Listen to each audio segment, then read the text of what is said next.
So guys দেখতে দেখতে আমাদের প্লেনটি টেক অফ করে নিল।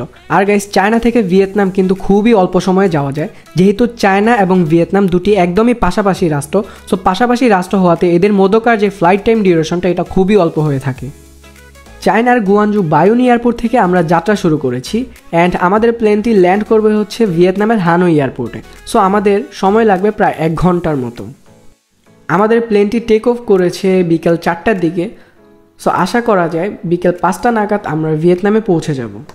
আর গাইস চায়না থেকে ভিয়েতনাম যেতে আমাদের প্লেনের টিকিটের প্রাইস পড়েছিল 20,000 টাকা। ইতিমধ্যে গাইস আমরা ভিয়েতনামের হানোই এয়ারপোর্টে চলে আসছি। আর গাইস আমি আপনাদেরকে আর একটা জিনিস ক্লিয়ার করে নিচ্ছি, সেটা হচ্ছে ভিয়েতনামের যে ভিসাটা এটা কিন্তু অনারেবল ভিসা। সো ভিয়েতনাম আসার পূর্বে আপনার বাংলাদেশ থেকে ভিয়েতনামের জন্য ভিসা অ্যাপ্রুভাল নিয়ে আসতে হবে। দেন ভিয়েতনাম এয়ারপোর্টে আসার পর ভিসা অ্যাপ্রুভাল দেখিয়ে আপনার অনারেবল ভিসা নিয়ে তারপর